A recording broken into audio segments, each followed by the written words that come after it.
Welcome back. You're now watching the political segment of the weekend show. The topic of discussion is the Finance Bill 2019. The Finance Bill 2019 presented alongside the 2020 proposed budget to a joint session of the National Assembly on the 8th of October 2019 by President Muhammadu Buhari has been passed and sent to the President for his assent. The bill's strategic objectives, amongst others, include promoting fiscal equity, reforming domestic tax laws, introducing new tax incentives, and raising revenue for the government. Nigeria is strategically adjusting its fiscal laws to widen the revenue base. The finance bill will raise the country's value-added tax, VAT, from 5% to 7.5%. The draft bill will also expand VAT exemption items to other items. The bill seeks to increase government revenue with a proposal to raise the country's VAT, as I just said. Joining us on today's program to discuss this, we have with us in the studio Balogun Abdulrasheed. He is the Vice Chairman, Institute of Chartered Accountants of Nigeria, Abuja District. Welcome to the show, Balogun. Thank you very much. We also have with us Damilola Adefulire. She is a lawyer and a UN Youth Ambassador. Welcome to the Weekend Show, Damilola. Thank you very much for having me.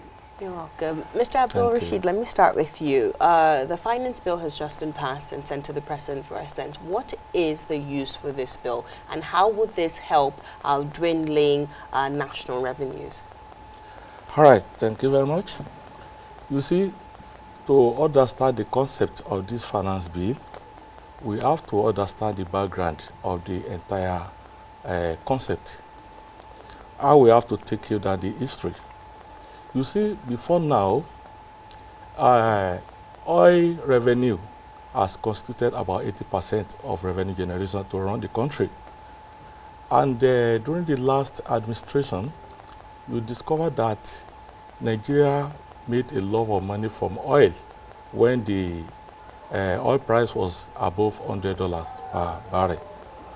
Then, in 2013, if you can recall, after rebasing the GDP, Nigeria was rated the largest economy in Africa. So, but at the eve of the last administration, there was a critical crisis when we ran into recession. So, when the new administration took over, it becomes difficult to sustain revenue through the oil sector. So that called for the need for government to diversify and explore the non-oil sector, which is majorly on tax revenue. So some of us, because I will not only look at this from professional perspective, from theoretical angle also, because I wrote an article in 2017 published in International Journal of Economic and Empirical Research. If you go on website, just type that or type my name, it will give you.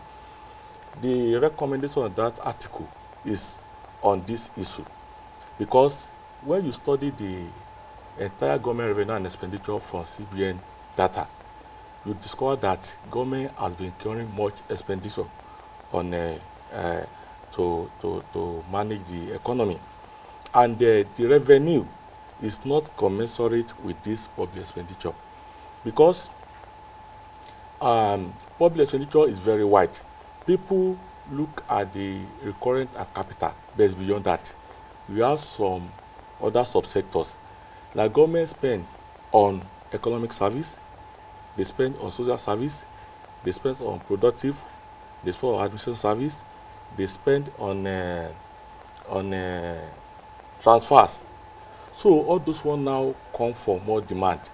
And Africa, not only Nigeria, we are battling with weak revenue generation Okay, Mr. Abdulrasheed, I'll let you continue, but I want to bring Damilola in real quick. I've gone through the finance bill, and it's focused majorly on revenue generation, which is taxes. In Nigeria at the moment, if you go to buy fuel or to use a point of sale machine, the POS, there's a 15 naira stamp duty on your bank transfers. There's a 15 naira charge when you want to use POS right now. There's a lot of focus on taxation. I know, besides being a lawyer, you're a UN Youth Ambassador. One of the courses also says that going forward, for you to be able to open a bank account, you need a tax identification number. Battling with financial inclusion in the rural areas, how does this affect the average Nigerian, especially, and by average Nigerian, I don't mean those in the cities, in the rural areas, these charges, isn't this pushing us back to the era where people wouldn't bank their money? Well, I understand that point, and I agree with it to some degree. You know, for the common man, this is a lot of charges. You know, these are excessive charges. However, personally, I believe that these are things that we have to, you know, go through in order to achieve some things that we need to, as a country, economically. You know, the new bill proposes an increase in tax revenue, but I think it's important for us at this stage to increase revenue in the country, because we cannot solely rely on oil as our main source of revenue. We need to diversify the economy to a way as such where we can actually generate revenue from other sources. So for the common man, yeah, this is excessive, but I think the government should pay attention to other ways in which we can actually generate revenue. So to balance this up, when you talk about getting revenue for the country, this is where ease of doing business comes in. So what sectors are being diversified? Is it commensurate with the fact that we are still going to get the taxes and the increased VAT regardless? Are the opportunities being created equal to the resources which are intended to be generated? Well, at the moment... In your opinion? Well, in my opinion, not so much, but I think the government is working on this, and these are things that the government is aware of, and you know, the vice president has also, you know, said that the government is looking for ways to generate revenue across the country. So I mean, right now it seems as though the common man would have to pay in terms of taxes. However, I think this is just a short-term plan from the government. However, I'm not sure, but I think it's a short-term plan from the government to generate some revenue. But I think over time, as we go along, we find other ways to generate some revenue. And I think a very good way to actually do this is to actually invest more in small and medium enterprises, and actually to kind of invest more in you know, entrepreneurs and people who try to do business, especially those who actually do you know, made in Nigeria goods for people that are in Nigeria. You know, I think if the government finds a way to invest in those people, it can help with the expansion of revenue to a large degree. I'm glad you mentioned the investment in micro, small and medium scale enterprises, because that's one of the key proponents of this bill. It says that supporting micro, small and medium-sized businesses in line with reforms that would aid these business transactions. So, Mr. Abdulrasheed, do you see the financial bill actually, which is going to be an act when the president signs it, actually achieving this? Do you believe that small to medium scale enterprises will benefit from these reforms that the Minister of Finance and the President are trying to achieve? Okay, thank you.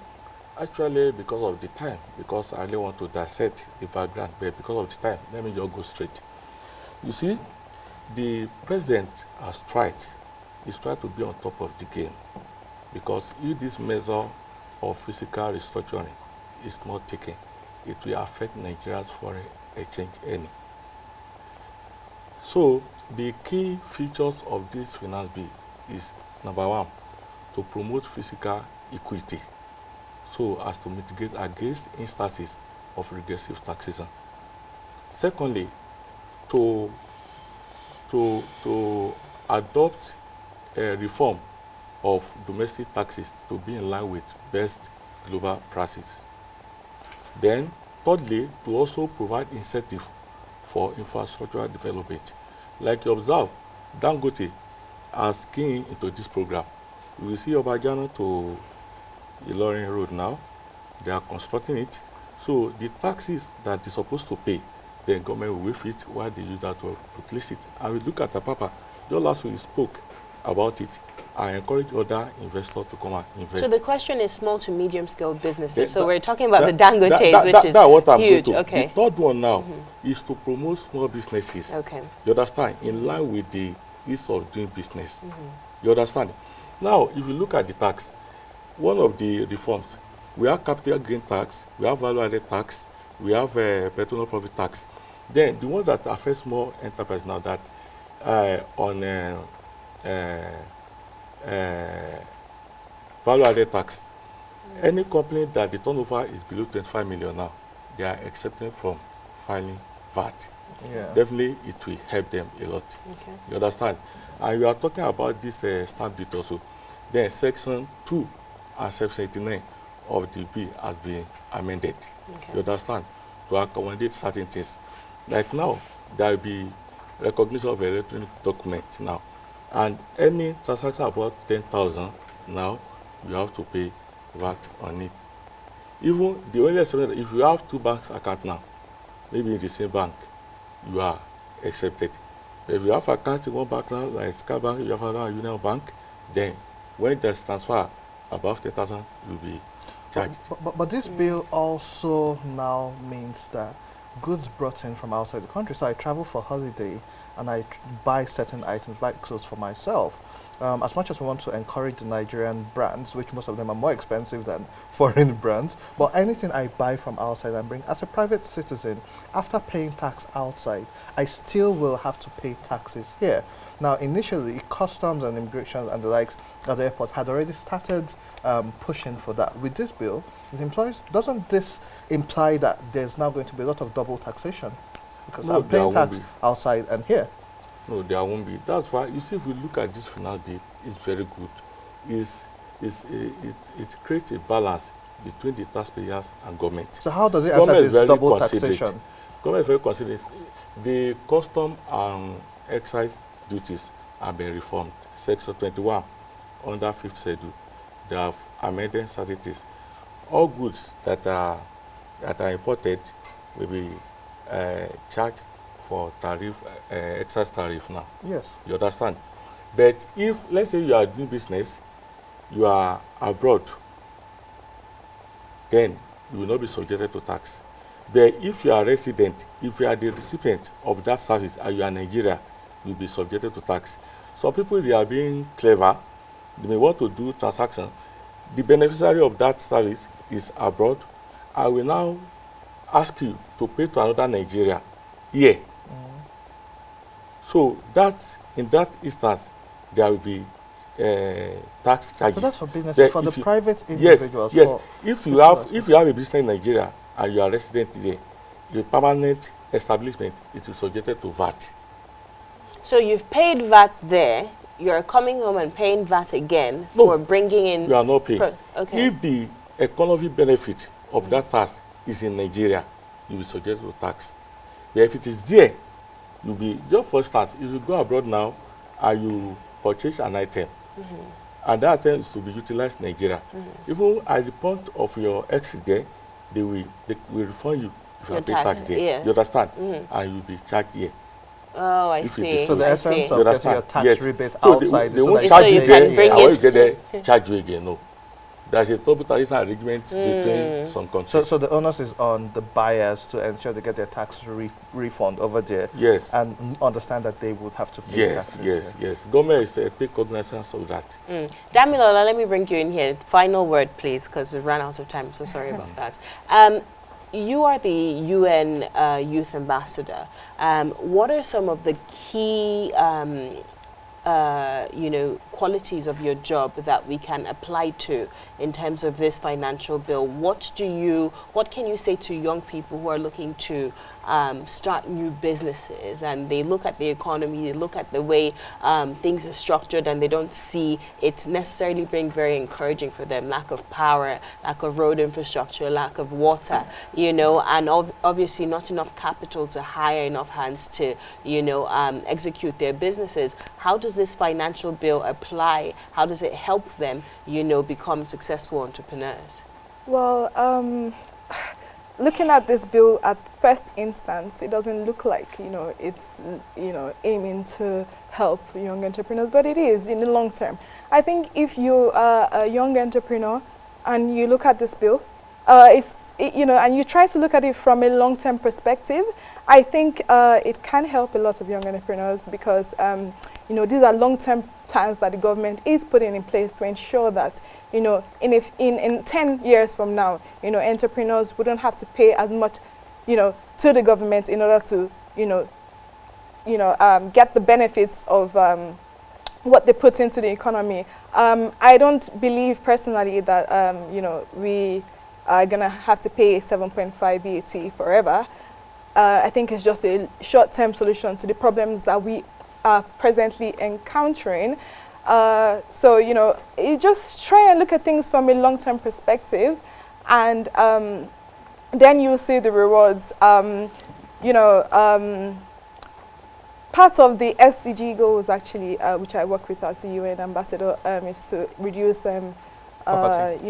poverty rates and, try to increase equality and a lot of other positive factors.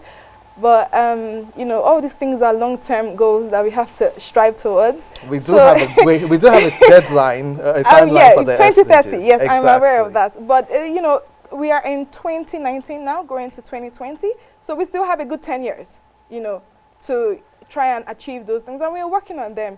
So, as an entrepreneur, I would advise to just, go by your duties, see things from a long-term perspective, and understand that it's not going to be like this forever. Awesome. But we do have to make some changes, some important, crucial changes right now to ensure that we diversify our economy and actually increase our revenue base to ensure that we are where we want to be economically to be able to, boost young entrepreneurs, small and medium-sized, businesses to just make the most of, their capabilities. Awesome. Damilola, Mr. Abdulrasheed, thank you so much for joining us on today's political segment.